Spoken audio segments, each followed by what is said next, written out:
Hey, salut la gang! Dans le fond, aujourd'hui, on va parler de comment entretenir un coins d'allocation. Tout le monde me demande quand je vends des coins, qu'est-ce que je fais avec ça? Ben là, c'est la vidéo de la semaine et c'est sur ce sujet-là. Donc, j'espère que vous êtes contents. On a ici une belle Alocasia sinuata. Elle est vraiment belle. Un peu sale, il faudrait que je la lave. Donc, vraiment beaucoup de racines. Je vais enlever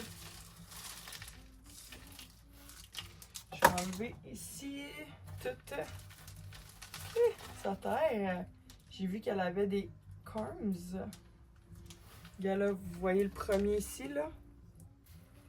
Donc, j'enlève toute la terre. Peut-être qu'il y en a plus. Ah, on en a juste un.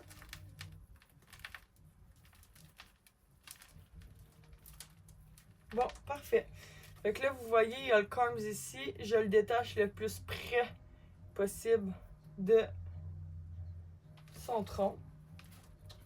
Je vais la rempoter pour pas lui faire trop mal tout à l'heure. Donc, je vais la laisser ici comme ça. Et je vais m'en occuper tantôt. Je vais garder son corms ici. Et première étape, une fois que tu as le corms, c'est de bien le laver. Donc ici, j'ai juste un push-push d'eau.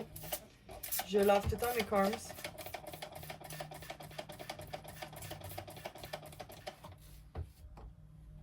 Il y en a qui arrachent la petite peau sur le dessus.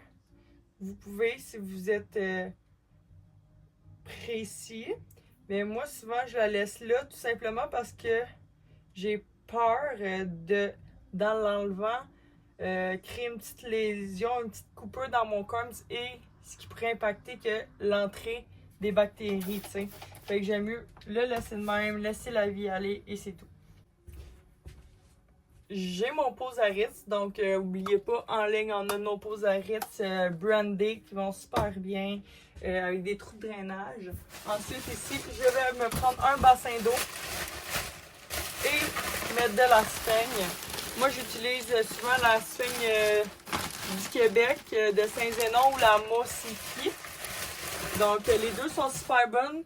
Malgré que, si je vous dis mon opinion, sincèrement, j'aime mieux la Mossifi, mais est annonceur de production et là, je suis à la boutique, donc les deux ont le même résultat anyway. L'eau, on met de l'eau tiède. On laisse bien humidifier ça. Donc, je prends mon petit pot. Je mets un quart de la sphaigne pas tordue au fond comme ça. Ensuite, je prends pour remplir mon pot de la sphaigne que j'enlève environ 3 quarts de l'eau dedans. Donc, vous voyez, il reste un quart encore d'eau dedans, la sphaigne. Donc, 3 quarts, je le mets tout simplement dedans. Je remplis mon pot. Une fois que j'ai mon pot, j'ai fait un trou dedans. Et là, en plus, elle a une longue tige. Donc, je vais la couper. Ce sera pas bien long. Moi, je coupe souvent avec un X-Acto ou nos ciseaux à bouture. Je vais me désinfecter, être sûr. Et je vais y enlever un peu pour pas qu'elle se brise. Et voilà. Et je l'insère dans mon petit trou que j'ai fait. Et je viens juste tapoter comme ça la sphaigne alentour pour bien qu'il soit stable. Tout simplement, je viens push-pouter. Et ensuite, à la maison, moi, je vous conseille d'avoir un bac comme ça transparent. Vous pouvez acheter ça genre chez Dollarama. Et comment que je fais avec mes corms, c'est que une fois que je l'ai ici, je prends un crayon, je l'identifie. Je l'identifie et je le mettrai dans mon bac à propagation. Là, dans le fond, il est pas mal plein. Je vais rajouter. Là, vous voyez ici, là, j'ai une Black Stratum Variegata qui a popé. Ici, j'ai une Regal Shield Albumin qui a popé. Tu sais, là, je vous montre, là. Ça ressemble à ça. Il y a plusieurs buds qui ont été activés. Et puis, Puis là, moi, mon truc, c'est de mettre ça dans ma boîte, vaporiser toutes les parois de ma boîte, vaporiser mon couvercle. Et là, ben là, il y a un trou là, vraiment gros, mais c'était pas volontaire. Mais là, il y a un changement d'air. Dans le fond, c'est important que quand vous mettez votre couvercle, qu'il y ait un trou. Idéalement, là, c'est juste 3 trous percés avec une mèche dans le couvercle. C'est juste que lui, il fait quand même la job, même s'il est brisé. Et ensuite, on le laisse comme ça. Puis, on oublie notre corms. On fait comme si on ne l'avait plus. Et dans environ, là, c'est tout le temps aléatoire, là, mais dans 1 mois jusqu'à 6 mois, votre corms va pop-up. Donc après, je ferme ma boîte et je le laisse dans ma serre. Idéalement, chaque 2-3 jours, je vaporise again toutes les parois, le top. Mais à chaque jour, je l'ouvre pour laisser un changement d'air et je le referme. Donc le changement d'air, ça peut être qu'une minute. Il n'y a pas de problème. Après, tu vaporises et tu le refermes.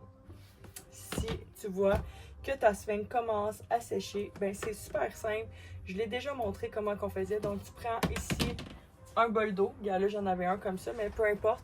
Tu prends ton corms, tu le trempes dedans.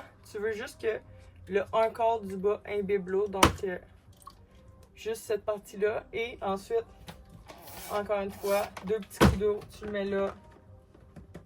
Et il est bon pour un autre 1 semaine ou 2 semaines là-dedans. Facile de même. Le plus important, c'est que tu as les mains propres quand tu manipules tes corms. Tu désinfectes avec de l'alcool tes instruments quand tu as besoin et tu touches pas à tes corms. C'est le plus important. Moins que tu les touches puis tu les oublies, mieux que c'est. Donc, si vous avez des questions, n'hésitez pas. Je suis là pour ça. Vous pouvez m'écrire en privé. Vous pouvez liker, partager. J'espère que vous avez aimé.